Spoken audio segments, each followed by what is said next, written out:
It's 10 o'clock. I'm just heading towards Fairbanks. Derwent, the reservoir, is to my right there. Game on. So look at this light, man. Listen to the quiet. Clearly this is the place to be with all the cars, but I'm so excited to explore a new part today. So heading up onto the moors. Oh, it's just, can you tell? I have no words. I've not really woken up yet. Another rough night, but I'm feeling energized today. I'm so excited. That's it. That's all I have to say. Let's go.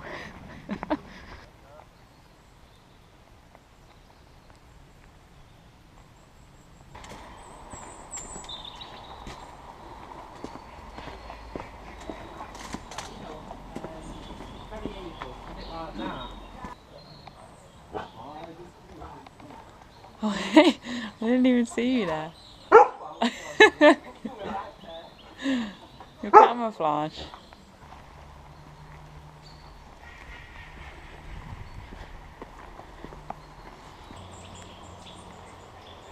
I don't know if you can hear that, like chirping.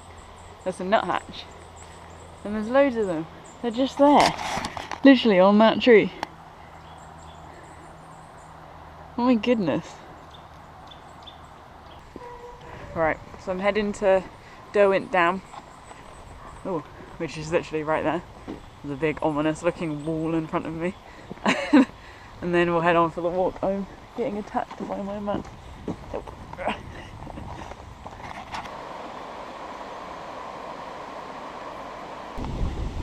Wow, that is a pretty impressive looking dam. Check it out. Look at that. Derwent Dam was built in the early 1900s and can support a total of 9.64 million cubic metres of water. The Howden, Derwent and Lady Bower reservoirs together practically supply all of Derbyshire's water, as well as a large part of South Yorkshire's.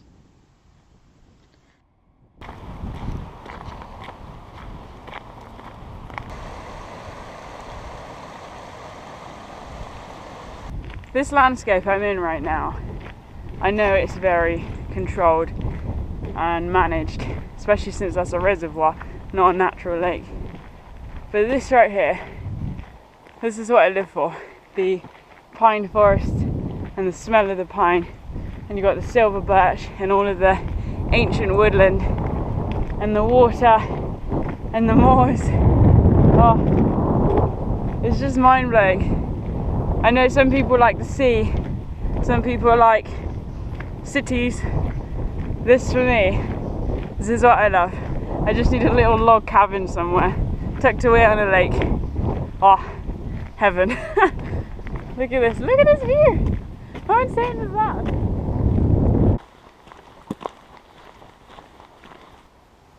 The route along the reservoir edge was clear and made for easy walking. It was the perfect place to breathe, smile, and remember the value of the simple things in life. First climb of the day. Boy, am I tired. But it's all good. The initial climb was short and sharp, but the higher I climbed, the more the landscape opened out around me. So, you can see where I'm going. Up. Pretty impressive view though.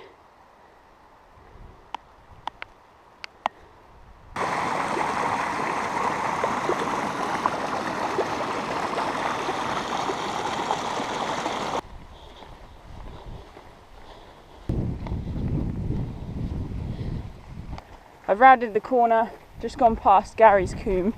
I didn't see Gary though. Actually, that's a point. I don't know a Gary. If you're called Gary, comment on this video. Anyway, so I've rounded the corner and there's this big outcrop of rock there, which is Barrister's Tor. So I'm just going to carry on along this coombe, or this gorge now, for a little bit longer, and then we turn up towards the ridge that I'm going to be walking on. But I haven't seen another walker. It's so tranquil. Loving it.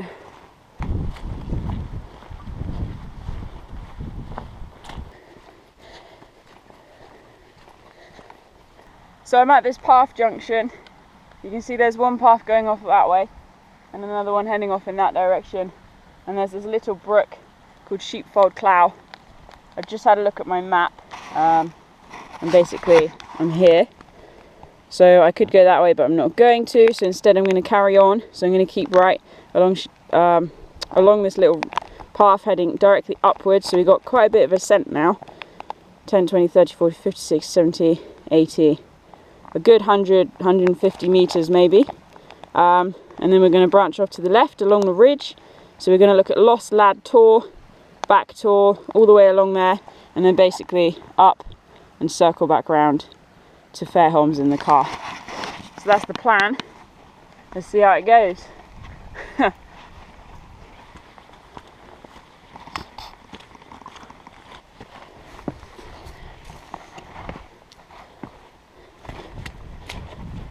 I just want to give you the opportunity to listen and hear what I'm hearing.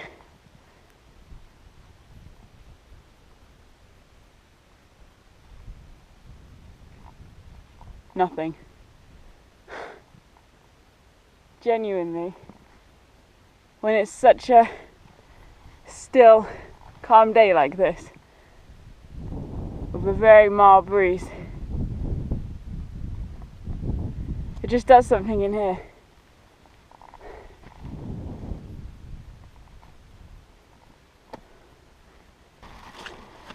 There you go, wet ground to start to contend with. Fun times. Ugh. Ugh. Epic view behind.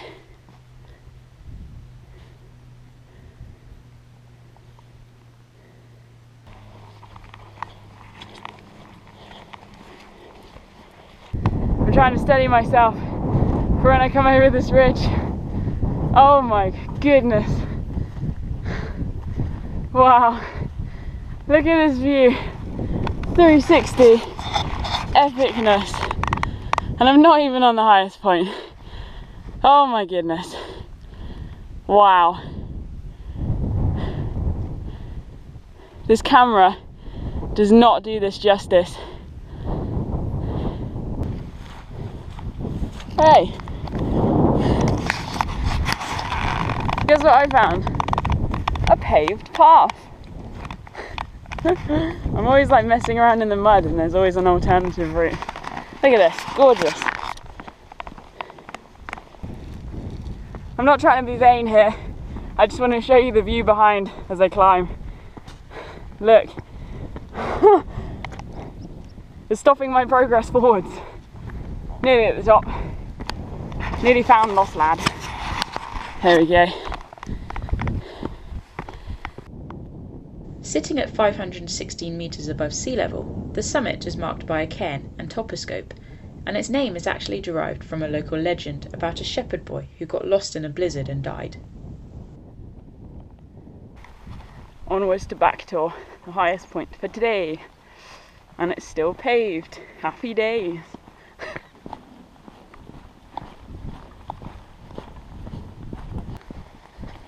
It's got a lot of energy. Oh, stacks of it. More than me. Yeah.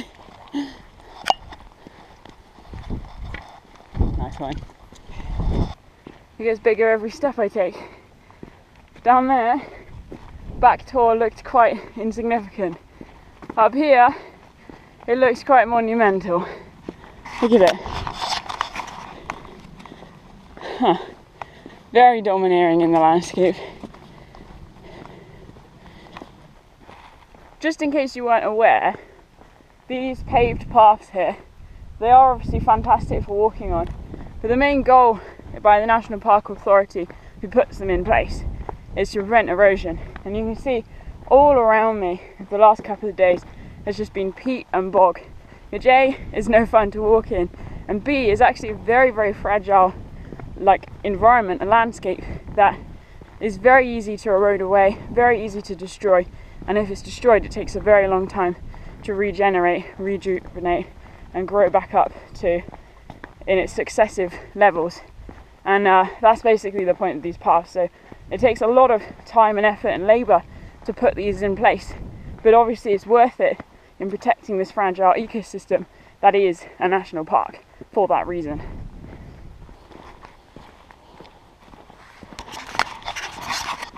Having said that, they don't last forever. How did that stone get there? Whew.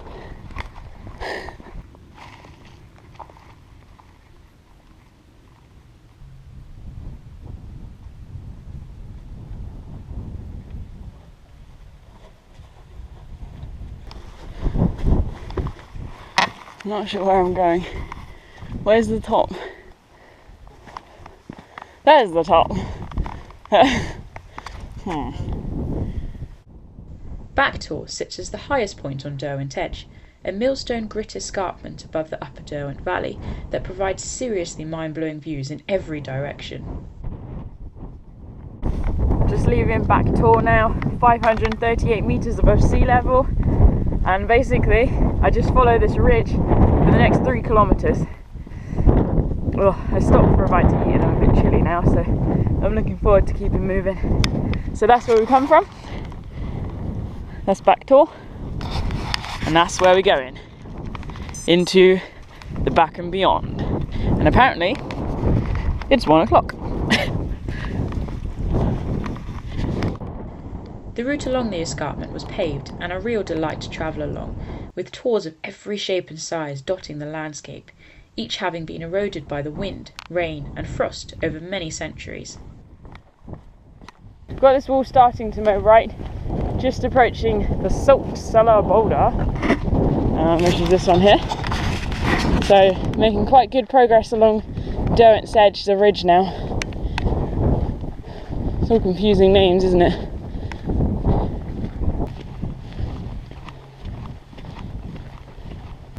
Just come around the corner to see the bridge there, which the A57 goes over.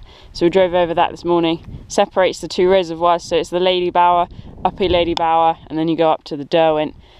It's pretty cool. I like standing here because you can see all of the paths as well as where they join, and I've looked at my map and it's really great because you can see the lay of the land and it's just a nice visual. It's very appealing to the eyes. And actually I was thinking today how much I've loved the journey coming across the moors, working our way up, every part of it. This is a very harsh landscape, but today it's been very placid for me and I'm very grateful for that. I've enjoyed it. I've not been buffeted by too much wind and the weather's been just right, nice and clear, and it's just so nice to look at. Obviously it's not got the vibrant heather this time of year, it's a little bit late in the season, but it's still a stunning landscape. But you've got to treat it with respect because it is a harsh landscape. And I've just spotted actually over there, you might not be able to see it, there's a column of smoke getting buffeted around. Basically that's a controlled fire called swaling, so it's burning back the heather. It's a conservation technique to promote new growth and keep the landscape functioning efficiently, but it does have to be managed very cautiously just because peat is obviously very flammable and all around here is peat, and you wouldn't really want that to go wrong.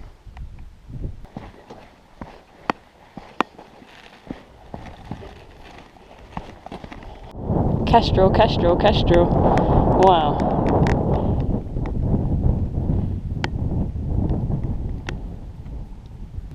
These are the wheel stones. They look very wheelie. I love how there's just like random bits balanced on top. It's pretty gnarly. I'm just working my way now as well towards the path which is going to take me back down. Filmed on my mobile, I managed to get a shot of a nearby red grouse. The birds were everywhere and I enjoyed spying them camouflaged against the foliage.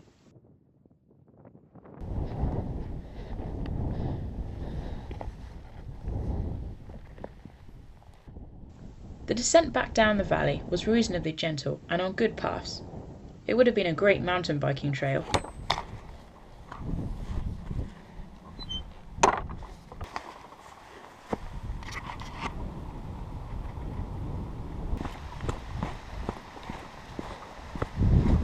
Loving this walk down. It's really very pretty.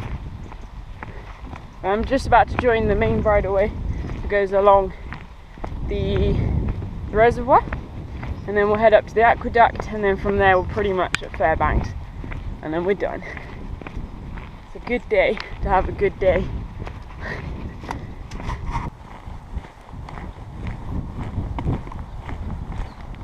Completely forgot that this was en route.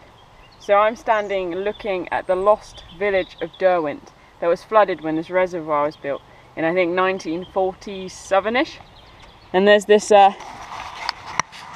billboard here that shows just how vibrant the place was in 1912, 1944. So it must have been flooded before that. So it was taken down. But this is the picture I find very eerie. They're just looking at the church spire underwater. Is that not insane?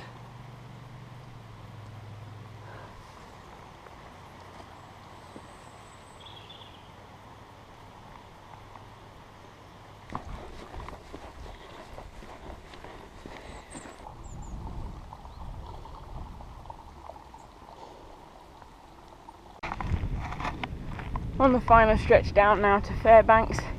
The main dam, Derwent Dam, is just in front of me. So I'm just about to hit the junction where I turned off to head up past the dam and along the reservoir this morning. So just kind of final reflections for the day. My gosh, what a day. I've loved it, really loved it. I mean, this morning I was feeling very lethargic, and I think I can put that down to just too many nights lack of sleep.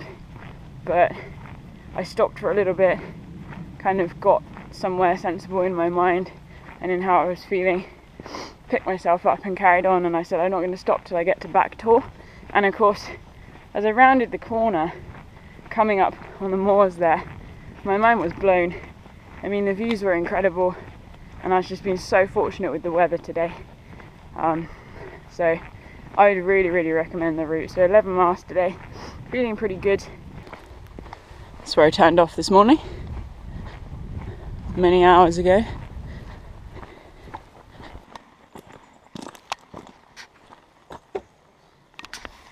It's the best way to end the day.